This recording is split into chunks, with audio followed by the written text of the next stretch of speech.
I have went through more than 6,000 hours of immersion between my English and Japanese, and I'll teach you the more important lessons that will help you on mistakes I did, which of course you shouldn't do, making immersion efficient, and how to become the person who enjoys studying languages. And every section will include an action step so you don't overthink about how you should start implementing everything I'll teach you. I'm Ivan, Spanish native with 2+ years in English, Japanese for 18 months, and as an athlete, I help language learners who struggle with discipline. The first mistake I did in my Japanese, but I didn't really do in English, was doing focused grammar study at the start. And you can say that this is not a mistake, but it definitely is, in the sense that there's options available which were more efficient. So what I did was, I went through a grammar guide for almost one entire month, and then I started doing immersion seriously.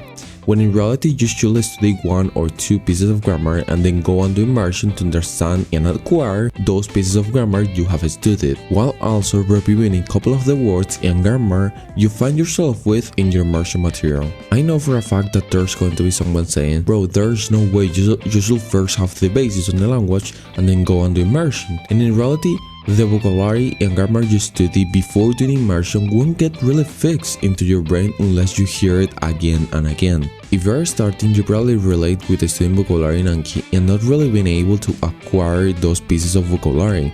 That's because Anki doesn't make you acquire vocabulary, it makes you memorize a small part of the word, so then when you go and do immersion, you can kind of relate that word to the context you are being put. The second and last mistake I'll mention, I committed this one a lot when it comes to my English, was trying to always have fun in every piece of immersion I watch, when in reality, if you start, you won't be able to have fun at almost anything. Even if you are at the intermediate phase of learning the language, I see lots of people always trying to find every piece of immersion which they'll be able to enjoy, and then they spend 20 minutes every day picking their immersion content. Watch 1 episode, get bored, find another piece of material, watch 2 episodes at max, get bored, and then they say that people shouldn't do immersion at first, it is really hard and not efficient. When in reality, the problem here is how much that person is overthinking about picking the content. Of course, this doesn't mean that you should watch whatever thing you are presented with. There's genres and pieces of content that are definitely easier than others, but you should just go to a genre that you want to watch, pick the first piece of content that you find interesting, don't spend like 5 to 10 minutes picking the content, just spend literally 2 minutes at maximum, and then you go, finish that piece of immersion and find the next one and repeat. You'll probably find that this is way more efficient for people who are maximum overthinkers.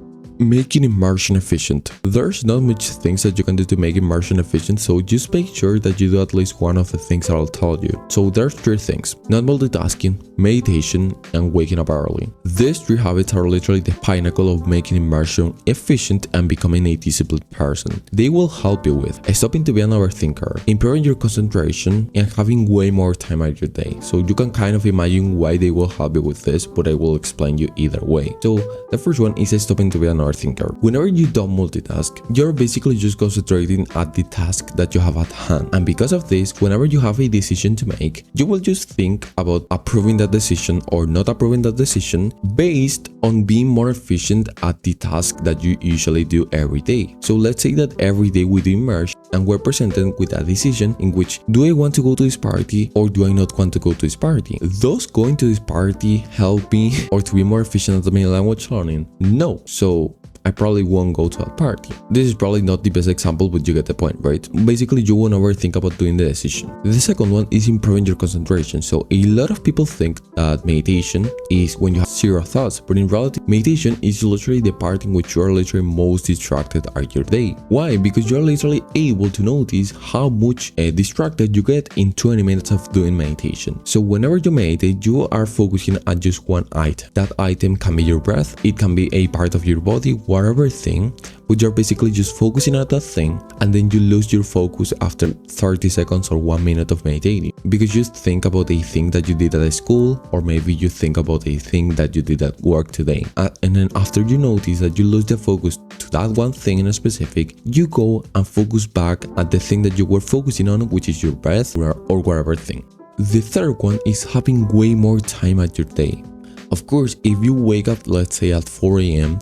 and you do 2 hours of study before you go to school, you will literally you have completed your day before going to school, and this will basically make you have way more time. Of course, if you want to wake up at 4, you will have to go to bed really early, but believe me, the trait of going to bed really early for those 2 to 3 hours of study before you go to school is really worth it, believe me. You should do it. How to become the person who enjoys studying languages? There's just one thing that you can do here. Change your identity. I know it definitely sounds crazy to see someone saying to you to change your identity, but if you want to become the person who enjoys studying languages, the first step is literally being another person. I hope that instead of watching this and being scared of changing, you're actually excited to hear what I'm going to say, and for once and all, start to enjoy doing something productive. As you probably know, being an entirely different person comes with some sacrifices, so just imagine for a moment what a person who enjoys studying languages looks like. They just do 4 things out that day: studying languages, reading, listening, and speaking. This means that doing something outside of that range of actions is not being a person who enjoys studying languages. And so having whatever type of entertainment and not using it to learning language is not being a person who enjoys studying languages. That includes playing video games, watching Netflix, going to parties every day, eating junk food, and I could keep going. Of course, some of these tasks are actually really cool to do when you're learning a language. For example, right now I'm watching a show from Netflix to improve my listening at Japanese, which is Terrace House. Or I could go and play a video game in Japanese instead of going and just wasting my time on that video game because I need a rest. If you need a rest, just go and take a nap, literally. The specific action steps that you need to do here is imagine what that person who enjoys studying languages do and just imitate what they do. You really can't imagine a person who enjoys studying being mentally unhealthy. So maybe you should improve first your mental health. You can't imagine these people doing bad habits or doing something else not related to language learning, so you get the point. Go to the first link in the description in which I teach everything that I teach in the channel, but basically way more specialized for you, and engage with this content if you want more people to know about this. Thank you.